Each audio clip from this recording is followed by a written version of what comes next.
अनोखी गवाही। सूर्यपुर नाम के एक छोटे से गांव में नारायण नाम का एक किसान रहता था। वो अपनी पत्नी गीता व 10 साल के बेटे के साथ अपना जीवन निर्वाह करता था। वो बहुत गरीब था। मजदूरी करके मात्र 2 वक्त का भोजन ही इकट्ठा कर पाता था। एक दिन नारायण की पत्नी गीता उससे बोली,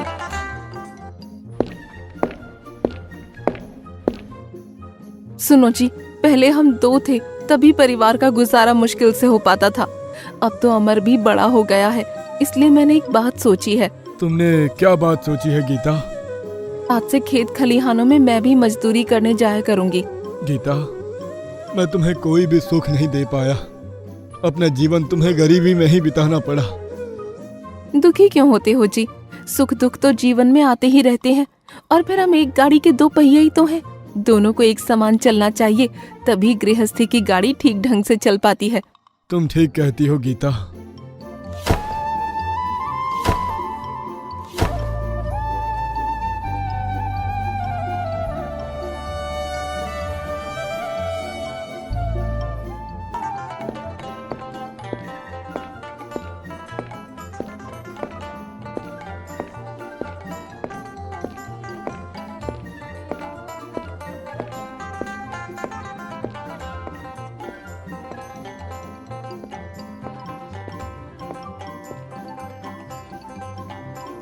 गीता और नारायण दोनों ही दूसरे के खेतों में मजदूरी करने लगे।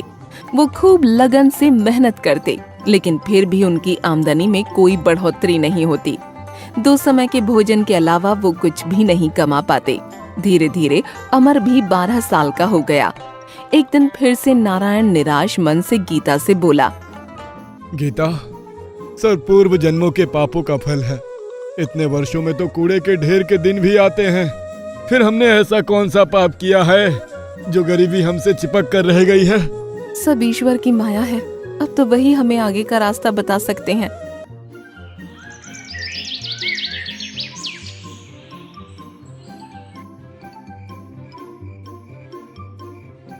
उसी रात नारायण के स्वप्न में देवी सरस्वती प्रकट हुई और कहने लगी, पुत्र नारायण, तेरा बेटा बड़ा हो गया है, इसे पढ़ाता क्यों नहीं? देवी सरस्वती, आप तो मेरी दशा से भली भांति अवगत होंगी। ऐसी कठिन परिस्थितियों में मैं कैसे अमर को पढ़ा सकता हूँ? कुछ भी करो बेटा, अपना पेट काटो, पर अमर को अवश्य पढ़ाओ। उसकी शिक्षा के उपरांत ही तुम्हारी गरीबी दूर होगी। ये कहकर देवी सरस्वती अंतर ध्यान हो गईं और अगली सुबह नारायण ने सारी बात अपनी पत्नी को बताते हुए कहा,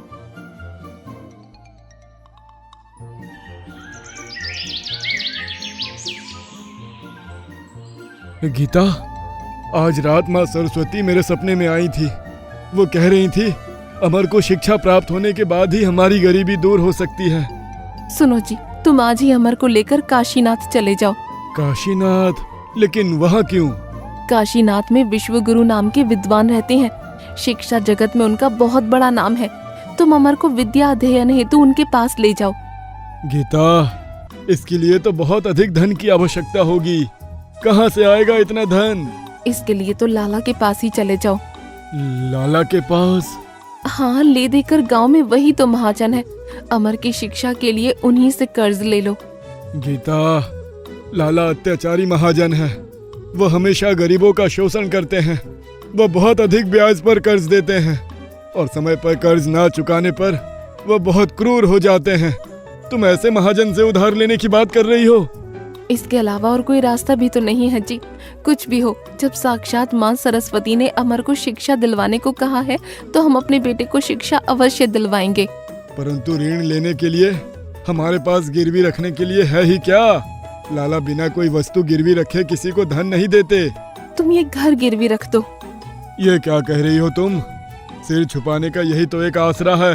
भगवान ना करे यदि ये भी छिन गया तो क्या होगा? शुभ शुभ बोलो जी, भगवान जो करेगा ठीक ही करेगा।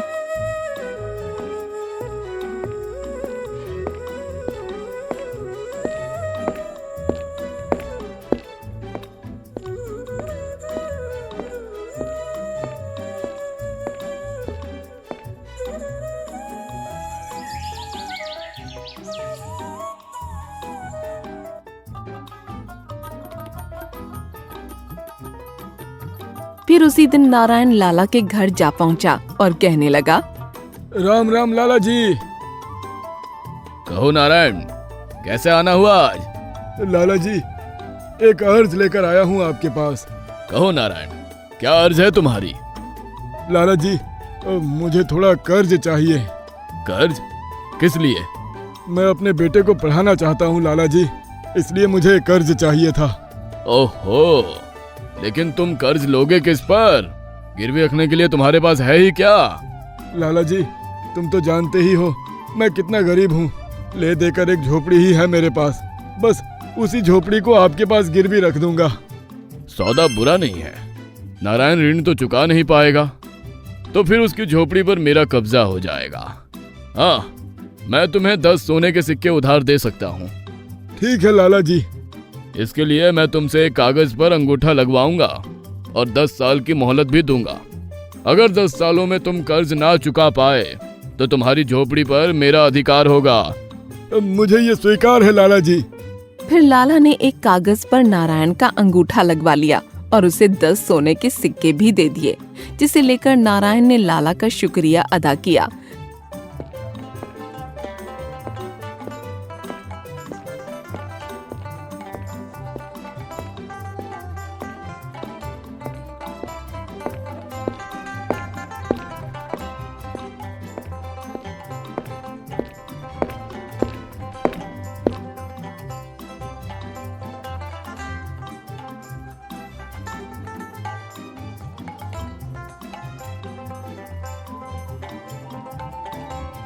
और अपने बेटे अमर को लेकर काशीनाथ के लिए निकल पड़ा। लंबा रास्ता तय करने के बाद वो काशीनाथ पहुंचकर विद्वान शिव गुरु की कुटिया में जा पहुंचे और ईश्वर से प्रार्थना करने लगा। हे ईश्वर, मेरे बच्चे की रक्षा करना, उसे खूब विद्वान बनाना, बस अब तो यही हमारा सहारा है। थोड़ी दूर और आगे बढ़ने पर वे विद्वान शिव गुरु जी के पास पहुंच गए और कहने लगे, गुरुजी प्रणाम। खुश रहो। कहाँ से आए हो तुम लोग? गुरुजी, मैं सूर्यपुर नाम के एक छोटे से गांव से आया हूँ। मेरा नाम नारायण है और ये मेरा बेटा अमर है। मैं अपने बेटे को आपसे शिक्षा दिलवाना चाहता हूँ, इसी उद्देश्य से आपके पास आया हूँ गुरुजी। अपने 10 सोने के सिक्कों की पोटली को गुरुजी के सामने रखा और पुनः कहने लगा, इसे स्वीकार कीजिए गुरुजी। क्या है इस थैली में? इसमें 10 सोने के सिक्के हैं गुरुजी। जैसे तैसे इसका प्रबंध कर पाया हूँ, आपको इससे अधिक धन नहीं दे पाऊंगा गुरुजी। मैं बहुत गरीब हूँ, मेरे बेटे को शिक्षा प्रदान करने से मत मना करना। बड़ा भोला व्यक्ति लगता है ये, इसे निराश करना ठीक नहीं है। शांत हो जाओ बेटा, मैं तुम्हारे बेटे को अवश्य पढ़ाऊंगा। वो शिक्षा ग्रहण करने के लिए 10 वर्षों तक आश्रम में ही रहेगा, तभी उसकी शिक्षा पूर्ण हो पाएगी। ठीक है गुरुजी। नारायण ने अपने बेटे अमर को गुरुजी के पास ही छोड़ दिया और वो वापस अपने घर लौट आया। गुरुजी ने अमर को शिक्षा प्रदान करना आरंभ कर दिया। धीरे धीरे 10 वर्ष बीत गए और अब अमर भी बड़ा हो गया। एक दिन गुरुजी ने अमर को अपने पास बुलाकर कहा,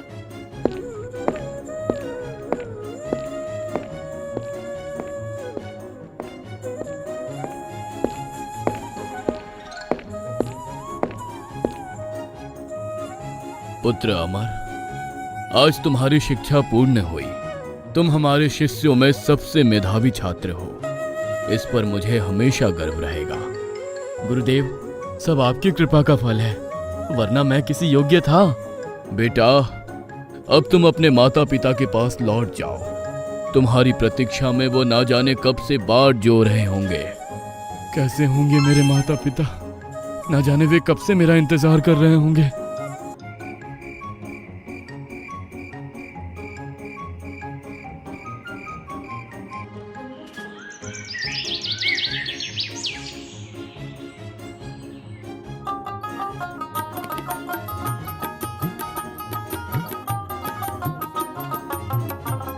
अगले ही दिन अमर लंबा रास्ता तय करके अपने गांव जा पहुंचा और अपनी झोपड़ी देखकर सोचने लगा, कितना सुंदर दृश्य है।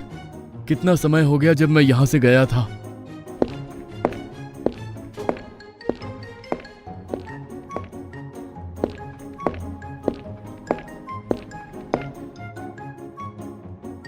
कौन हो तुम और अंदर क्यों घुसे चले आ रहे हो? प्रणाम पिताजी, मैं हूँ अमर, आपका बेटा। अमर बेटा, तुम्हारी शिक्षा पूरी हो गई? जी पिताजी, गुरुजी की आज्ञा से ही मैं घर लौटा हूँ। अरे गीता, कहाँ हो तुम? यहाँ आओ, जल्दी देखो, हमारा बेटा शिक्षा पूरी करके लौटा है। तुरंत ही गीता बाहर आ गई और अपने बेटे को देखकर बहुत प्रसन्न हुई। बेटा, मेरा बेटा, देखो तो कितना दुबला हो गया है। तुझे पता भी है मेरे बच्चे, हम दोनों ने तुझे कितना याद किया। मुझे अंदाजा है माँ, मैंने भी आप दोनों को बहुत याद किया। गीता, अब हमारे बुरे दिन बीत जाएंगे। अब हमारा बेटा नौकरी पर लग जाएगा। भगवान करे वो दिन शीघ्र आ जाए। उधर लाला भी सोच रहा था। पूरे 10 वर्ष बीत गए हैं। अब नारायण से 10 सोने के सिक्कों का ऋण चुकाने का तगादा करने का भी समय आ गया है।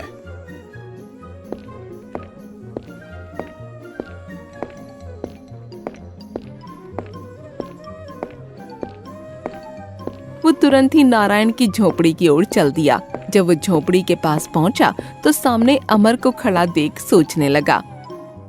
तुम अमर हो? हाँ, मैं अमर हूँ। और आप लाला जी?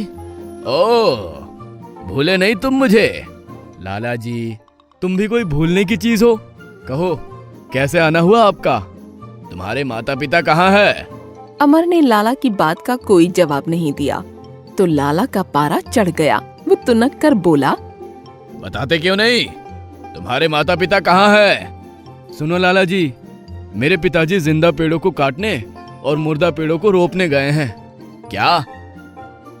हाँ लाला जी, और मेरी माँ हवा बेचने और चांदी खरीदने गई है। लगता है ये अमर आवश्यकता से अधिक पढ़ आया है, तभी ऐसी बातों से मुझे मूर्ख बना रहा है। अमर को धमकाते हुए वह बोला, ये कैसी ऊटपटांग बातें कर रहे हो? मैंने जो पूछा है उसका ठीक ठीक उत्तर दो। मैंने बताया तो लाला जी। सुनो, तुम्हारे पिताजी ने 10 वर्ष पहले ये झोपड़ी गिरवी रखकर मुझसे 10 सोने के सिक्के उधार लिए थे। क्या? क्या लाला जी, सचमुच? हाँ, नारायण ने 10 वर्ष बीतने पर भी वो सोने के सिक्के मुझे वापस नहीं लौटाए हैं। आज मैं अपने सिक्के लेने आया हूँ। तुम सच सच बता दो कि तुम्हारे माता पिता कहाँ है, नहीं तो क्या करोगे लाला? लड़का बड़ा चालबाज है, इससे चालाकी से काम लेना होगा। तो उधार दिए सिक्के वापस नहीं मांगूंगा। यानी कि आप कर्ज माफ कर दोगे? हाँ हाँ, माफ कर दूंगा। तुम बताओ तो सही वो कहाँ है? लाला जी, मैं आपकी बात पर कैसे विश्वास करूं भला? मैं पृथ्वी और आकाश को साक्षी बना रहा हूँ। लाला जी, ये दोनों ही बोल नहीं सकते, अतः उन्हें साक्षी नहीं बनाया जा सकता। तो फिर क्या करे? अगर आप किसी जीवित प्राणी को साक्षी बनाएं तो मैं मान लूंगा।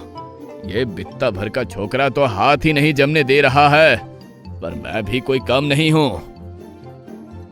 तभी लाला की नजर झोपड़ी पर बैठी तितली पर पड़ी। वो कहने लगा, मैं इस तितली को साक्षी मानकर वादा करता हूँ कि यदि तुम अपने माता पिता का पता बता दोगे तो मैं उनके द्वारा लिया गया कर्ज माफ कर दूंगा। ये हुई ना कुछ बात लाला जी। अब सुनो, मैंने कहा था ना कि पिताजी जिंदा पेड़ों को काटने वो मुर्दा पेड़ों को रोपने गए हैं। इसका मतलब है कि वो पेड़ों को काटकर बांध लगाने गए हैं। ओह, तो ये मतलब था तुम्हारा। तुम सचमुच बुद्धिमान हो अमर। अच्छा, अब मैं चलता हूँ। लाला, तूने बहुत से भोले भाले गरीब लोगों को सताया है। अब देख तू मेरे जाल में कैसे फंसता है।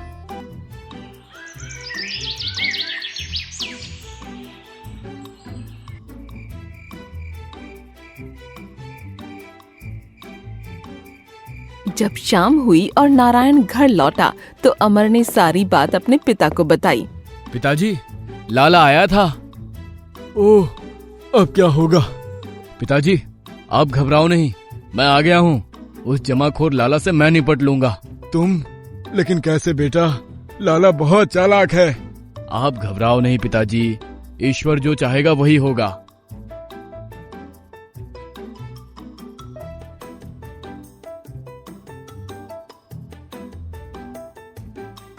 अगले दिन लाला फिर से नारायण के घर आ धमका। उस दिन फिर अमर घर पर अकेला ही था। लाला जी, आज कैसे आना हुआ? अपना उधार मांगने आया हूँ। कहाँ है तुम्हारे माता पिता? लाला जी, तुम किस उधार की बात कर रहे हो? जो कल तुमने माफ कर दिया था। माफ किया था? तुम झूठ बोल रहे हो। कल ही तो आपने कर्ज माफ करने की बात कही थी। मैं महाराज के दरबार में शिकायत लेकर जाऊंगा। हाँ। उसी दिन लाला दरबार में पहुंच गया और महाराज से कहने लगा, महाराज की जय हो, मेरा न्याय कीजिए महाराज। अरे लाला, तुम? भला तुम्हें कौन परेशान कर सकता है? महाराज, गांव के ही नारायण ने मुझसे 10 वर्ष पूर्व 10 सोने के सिक्के लिए थे, लेकिन अब मांगने पर उसका धूर्त बेटा उल्टा बोलता है। मंत्री जी, तुरंत नारायण और उसके बेटे को महल में बुलाया जाए। महाराज के आदेश पर तुरंत नारायण और अमर को बुलाया गया तो महाराज ने नारायण से प्रश्न किया। नारायण, ये क्या मामला है? क्षमा कीजिए महाराज, पिताजी की तरफ से मैं पैरवी करूंगा। कहो, क्या कहना चाहते हो? महाराज, ये सच है कि 10 वर्ष पूर्व मेरे पिताजी ने लाला जी से धन उधार लिया था, तो उसे लौटाते क्यों नहीं हो? महाराज, कल लाला जी हमारे घर आए थे तो उन्होंने मुझसे कर्ज माफ करने का वादा किया था, फिर कर्ज मांगने का तो सवाल ही पैदा नहीं होता। यह झूठ बोल रहा है महाराज, मैं कल इसके घर गया ही नहीं था। अमर, क्या अपनी बात सिद्ध करने के लिए तुम्हारे पास कोई प्रमाण है? तब अमर ने कल का सारा किस्सा महाराज को सुनाया तो उन्होंने कहा, ओ, तो एक तितली है तुम्हारी गवाह? जी महाराज, वो तितली ही एकमात्र गवाह है। अमर, यह दरबार है, किसी नाटक का दृश्य नहीं जो तुम मनगढ़ंत कहानी बताओगे। मैं सच कह रहा हूँ महाराज, कल लाला जी ने अपनी नाक पर बैठी तितली को गवाह बनाया था। यह झूठ बोल रहा है महाराज, कल जब मैं इसके घर गया था तो तितली झोपड़ी पर बैठी थी। अरे ये मैंने क्या कह दिया, अपने ही खिलाफ गवाही दे दी। लाला, अब तो तुम मेरे शब्द जाल में फंसी गया। लाला, इस बात से यह सिद्ध होता है कि अमर सच और तुम झूठ बोल रहे हो। अब नारायण तुम्हें 1 भी रुपए कर्ज नहीं चुकाएगा। मुझे माफ कर दीजिए हुजूर, जो मैंने आपसे झूठ बोला। लाला, तुम अपना धंधा चलाओ, लेकिन ईमानदारी से। दोबारा झूठ और फरेब से काम किया तो तुम्हें बंदी गृह में डलवा दूंगा। जी महाराज, दोबारा ऐसी गलती नहीं होगी। दरबार समाप्त होने पर सभी अपने अपने घर जाने लगे तो महाराज ने अमर को रोक कर कहा, अमर, मैं तुमसे बहुत प्रसन्न हूँ। तुम्हारी सूझबूझ ने तुम्हें कर्ज चुकाने से बचा लिया। क्या तुम मेरी एक बात मानोगे? अवश्य महाराज, आप बस आदेश दीजिए। मैं जानता हूँ तुम शिक्षा ग्रहण करके आए हो और बहुत बुद्धिमान हो। तुम्हारी जगह तो मठों में विद्वान की है, किंतु मैं चाहता हूँ कि तुम राज दरबार में रहकर न्याय मंत्री का पद संभालो। क्या तुम्हें यह मंजूर है? अवश्य महाराज, ये तो मेरे लिए सौभाग्य की बात होगी। राजसराय में तुम्हारे रहने व खाने पीने की व्यवस्था कर दी जाएगी। तुम कल से ही दरबार में शामिल हो सकते हो। जैसी आपकी आज्ञा महाराज। इस तरह अमर की सूझबूझ ने अमर और उसके परिवार की परिस्थितियों को बदल दिया।